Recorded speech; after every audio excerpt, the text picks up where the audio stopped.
14 మంది ప్రతిపక్ష ఎంపీలపై లోక్సభలో వేటు పడింది. వీరిని శీతాకాల సమావేశాలు పూర్తయ్యే వరకు సభ నుంచి సస్పెండ్ చేశారు. తొలుత 5గురిని సస్పెండ్ చేయగా ఆ తర్వాత మరో 9 మందిపై వేటు పడింది. మొదట సస్పెన్షన్ కు గురైన వారిలో ప్రతాపన్, హిబీజ్ ఈడెన్, జ్యోతిమణి, రమ్య హరిదాస్, డీన్ కురియాకోస్ ఉన్నారు. సభాపతి ఆదేశాలను పూర్తిగా ఉల్లంఘించారనే కారణంగానే వీరిపై చర్యలు తీసుకున్నట్లు తెలుస్తోంది. సస్పెన్షన్ తీర్మానం ఆమోదం పొందిన అనంతరం స్పీకర్ సభను మధ్యాహ్నం 3 గంటల వరకు వాయిదా వేశారు.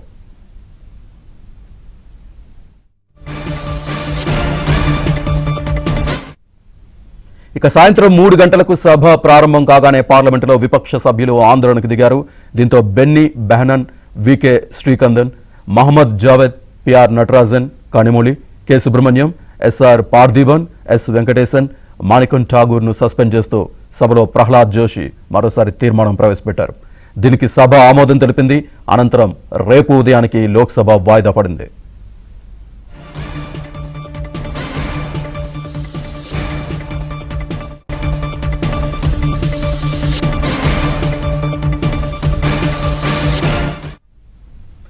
బుధవారం పార్లమెంటులో 2 దుండగులు చొరబడిన విషయం తెలిసిందే. వీరికి మద్దతుగా బయట మరో 4 పనిచేశారు.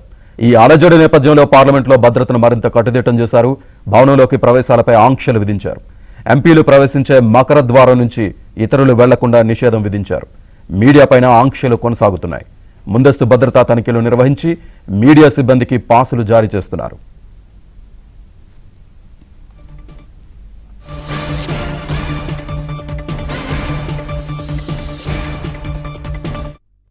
ఇదే విషయానికి సంబంధించి పూర్తి డీటెయిల్స్ మా ఢిల్లీ బ్యూరో చీఫ్ కృష్ణ అందిస్తారు. కృష్ణ, శ్రీనివాస్, ఈరోజు రాజ్యసభ అదేవిధంగా లోక్సభ రెండింటిలో కూడా విపక్ష సభ్యులను ఎడాపెడా సస్పెండ్ చేశారు. లోక్సభలో అయితే 14 మంది, రాజ్యసభలో టీఎంసీ ఎంపీ డెనిక్ ఓబ్రాయన్ కూడా సస్పెండ్ చేయడం జరిగింది.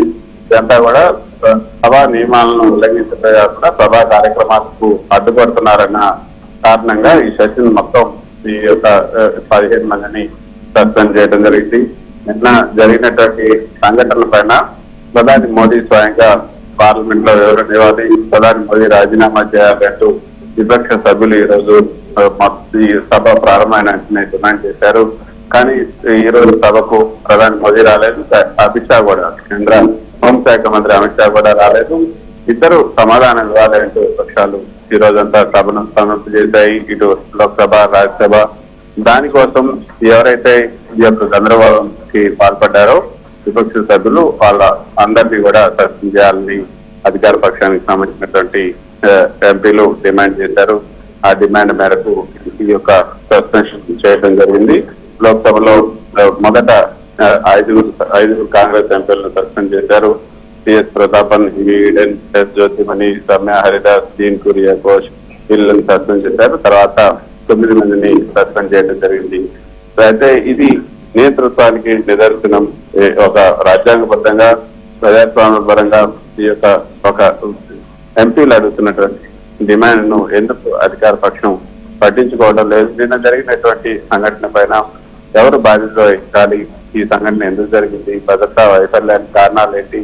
ఇవన్నీ జాతికి వివరించడానికి పదానికి ఎందుకు నామోషి అంటూ కూడా విపక్ష సభ్యులు ప్రశ్నిస్తున్నారు. వీటన్నిటికీ సమాధానం చెప్పాలని కూడా చెప్తున్నారు. రేపు కూడా మిగతా కాంగ్రెస్ పార్టీ సభ్యులతో పాటు విపక్ష సభ్యులు రేపు కూడా సభను సమస్య చేస్తాం, ప్రధాని మోదీ సమాధానం చెప్పేంత వరకు కూడా సభను సాగనివ్వబోమంటూ అందరూ కూడా చెప్తున్నటువంటి పరిస్థితి. మరి రేపు ఏం జరుగుతుందన్నది కూడా చూడాల్సి ఉంటుంది. ఇందాక మీరు చెప్పినట్టుగా నిన్న జరిగినటువంటి ఘటన నేపథ్యంలో ఇటు పార్లమెంట్ ఆవరణ మొత్తంలో కూడా పూర్తి స్థాయిలో భద్రతను రెట్టింపు చేశారు.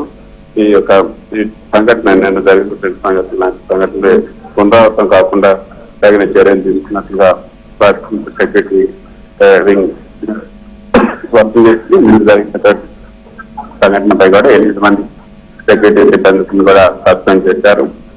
సరే, వాళ్ళంతా చెప్తున్నది ఏంటంటే సెక్రటరీ సిబ్బందితో పాటు విపక్ష సభ్యులు కూడా చెప్తున్నారు ఆ యొక్క పార్టీలు ఎవరైతే ఇచ్చారో ఆ ఎంపీ పైన కూడా చర్యలు తీసుకోవాలి, ఆ ఎంపీని కూడా సస్పెండ్ చేయాలని విపక్ష సభ్యులు డిమాండ్ చేస్తున్నారు. మరి ప్రధాని ఏ విధంగా స్పందిస్తారు?